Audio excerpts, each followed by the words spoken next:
Hi friends, morning daily routine பார்க்கலாமா? Morning எழுந்ததுமே work அவுட்லாம் பண்ணிவிட்டு குளிச்சுட்டு வந்து ஃபஸ்ட்டு கிச்சன்லாம் க்ளீன் பண்ணிவிட்டு அதுக்கப்புறம் தாங்க சமைக்க ஸ்டார்ட் பண்ணுவேன். ஃபஸ்ட்டு குட்டி பையனுக்கு வந்து பால்லாம் காசி வச்சுருவாங்க. ஏன்னா குட்டி பையன் எப்போ எழுந்துப்பான்னு சொல்லிட்டு நமக்கு தெரியாது. திடீர்னு எழுந்தான்னா பசி கழுவான். சரி ஓகேன்னு சொல்லிட்டு அவனுக்கு பால் காசி வச்சுட்டேங்க.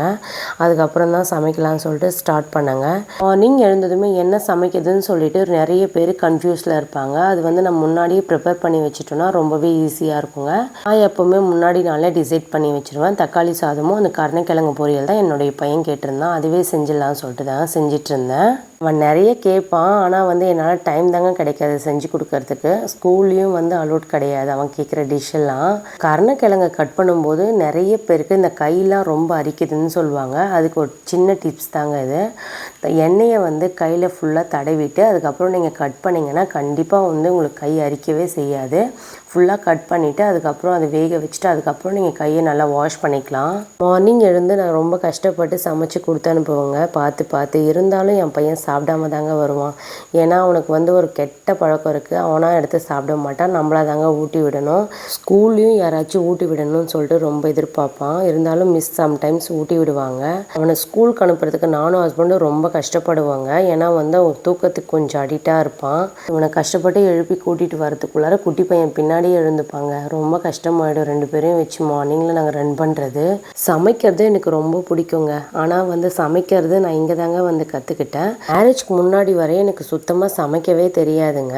மேரேஜ் ஆன பிறகு எனக்கு வந்து என் ஹஸ்பண்ட் வந்து மீன் குழம்பு வச்சு கொடுன்னு சொல்லிட்டு கேட்டாங்க. ஆனால் மீன் குழம்பு இல்லைங்க, தண்ணி குழம்பா தாங்க நான் வச்சு கொடுத்துருப்பேன். சுத்தமாக எதுவுமே தெரியாமல் தாங்க இருந்தேன். அதுக்கப்புறம் வந்து யூடியூப்லாம் பார்த்தாங்க, நான் சமையலே கற்றுக்கிட்டேன். அதுக்கப்புறம் நான் சமைச்சு கொடுத்தாலே ஹஸ்பண்ட் சூப்பராக இருக்குன்னு சொல்லிட்டு சொல்லுவாங்க.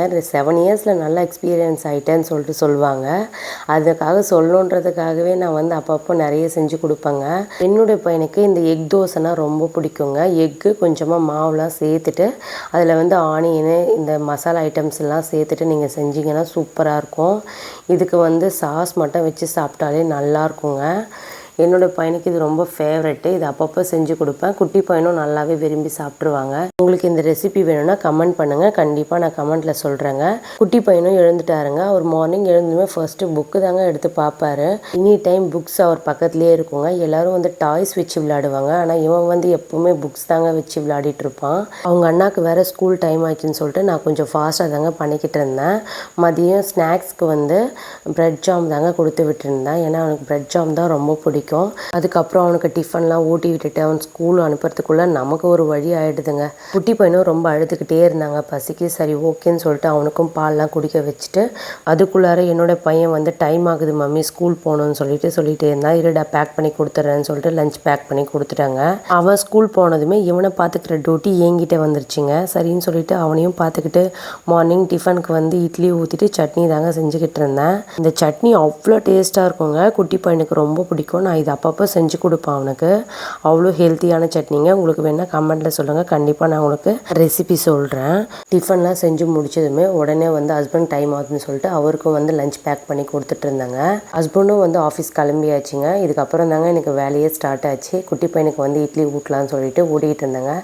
ஒரு 2 hours கம்பல்சரி அவனுக்காக நான் டைம் ஸ்பெண்ட் பண்ணோங்க மார்னிங் டைமில். ஒரு வழியாக டிஃபனும் சாப்பிட வச்சுட்டாங்க. இதுக்கப்புறம் வந்து அவனை கொஞ்சம் நேரம் ரிலாக்ஸ் பண்ணலான்னு சொல்லிட்டு மாடிக்கு தாங்க கூட்டிகிட்டு போயிருந்தேன்.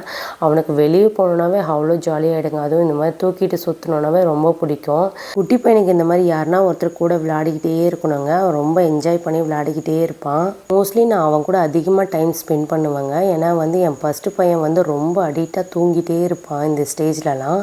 ஆனால் இவன் வந்து ரொம்ப வந்து விளையாடிக்கிட்டு ரொம்ப முழிச்சிட்டே இருப்பான். ரொம்ப அதிகமாக தூங்கவும் மாட்டான். எனக்கு அதனால் வந்து இவன் கூட நல்லா டைம் ஸ்பெண்ட் பண்ணேன். விளையாடுறதுக்கு ரொம்பவே சூப்பராக இருக்கும். நல்லா டைம் பாஸ் பண்ணுவான். நம்ம சொல்கிறதெல்லாம் நல்லாவே செய்வான்.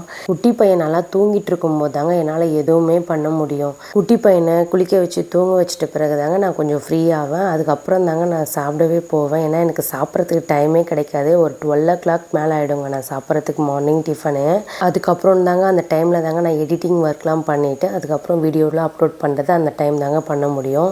அந்த டைம் மிஸ் பண்ணிட்டேன்னா என் குட்டி பையன் என்னை விடவே மாட்டான், வச்சு செஞ்சுருவாங்க. அவன் தூங்கின பிறகு இந்த கிச்சன் க்ளீன் பண்ணுறது, பாத்திரம் தேய்க்கிறது இந்த வேலையெல்லாம் பண்ணிவிடுவேங்க. அதுக்கப்புறம் இந்த துணியெல்லாம் மடித்து வச்சுட்டு துணியெல்லாம் காய போடுற வேலை தாங்க கண்டிப்பாக நான் செஞ்சு முடிச்சிடுவேன். அவன் தூங்கி எழுந்துக்கிறதுக்குள்ளார நம்ம பண்ணிடணும்னு சொல்லிட்டு பார்த்து பார்த்து பண்ணிக்கிட்டே இருப்பாங்க. அப்புறம் எல்லா ஒர்க்கும் முடிச்சுட்டு அதுக்கப்புறம் ஃப்ரீயாக உட்காந்துட்டு இருப்பாங்க கொஞ்ச நேரம். இந்த டைம் பார்த்தா ஒரு சவுண்டு கேட்குங்க. என்னோடய பையன் எழுந்திரிச்சிட்டு இருந்திருப்பான். சரி என்ன பண்ணுறதுன்னு சொல்லிட்டு திரும்பவும் போய் தூக்கிட்டு திரும்பவும் எப்பவும் போல தாங்க பண்ணிக்கிட்டு இருப்பேன்.